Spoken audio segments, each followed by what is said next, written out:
unemployment seems to be the big worry at the moment. Even the IMF is warning that Britain faces a jobless recovery. It sounds like a contradiction in terms. So what does that mean? Philip Booth is a professor of insurance and risk management here at Cass. I asked him what a jobless recovery would look like. Well, a jobless recovery would really involve an increase in output, in national income, but employment would carry on declining for quite some time, and could be very many months or perhaps even a number of years before unemployment starts to fall. And we've seen jobless recoveries before. In the early 1980s, to quite a large degree, there was a jobless recovery. There was a long lag between output rising again and unemployment falling, which didn't happen until the mid-1980s, in fact, and to some extent in the early 1930s as well. In a number of countries affected by the Great Depression, there was a jobless recovery.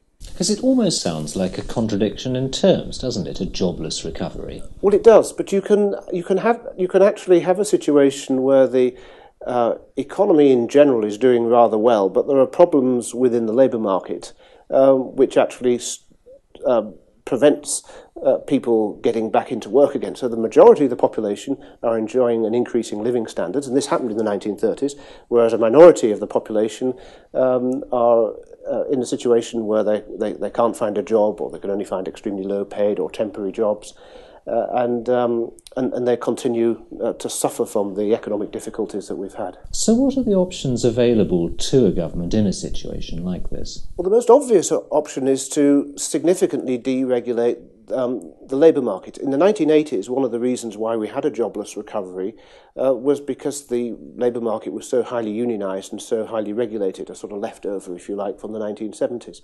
In the 1990s, unemployment started falling very rapidly after the recession bottomed out. And the reason for that was because of the deregulation during the 1980s. People got jobs rapidly once output started rising again, and the recession was over. Now there are some other factors involved as well. The IMF in particular have pointed to the different nature of different types of recessions. But I think the key reason why you end up with a jobless recovery is because of over-regulation of the labour market.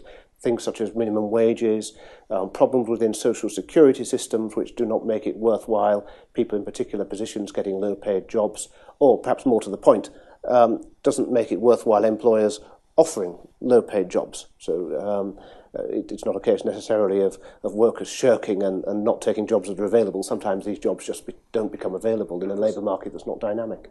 A lot of unions, people on the left of politics, would argue that the only reason many people have jobs at the moment is because of the protection that unions, other left-wing policies offer. Well, protection can only prevent a rise in unemployment for a very short time. If you look at continental European countries, the rates of youth unemployment in particular are absolutely frightening.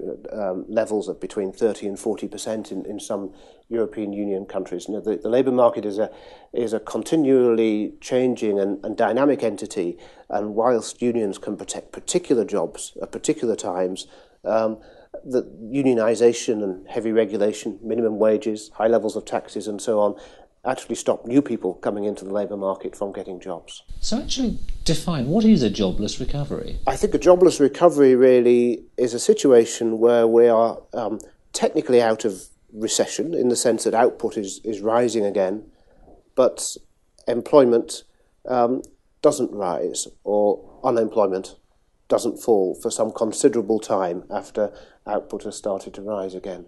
And that'll be a fairly scary situation for people who are entering the job market. It will be a fairly scary situation for people entering the labour market, but we should remember that unemployment, and this is not to make light of the situation, it's particularly serious for other groups of people, but as far as graduates are concerned, we should remember that unemployment tends to be concentrated in those parts of the labour market where the skills are lowest, that they are the areas of the labour market where where salaries and wages are lower, where you have these problematic interactions of the tax and benefit system which make it not worthwhile some people working, where the minimum wage starts to bite and be a problem, and where increased regulation is also a problem. For people who are more highly qualified, yes, there may be fewer of the types of jobs that they want around right now, but the vast majority of graduates, I would expect,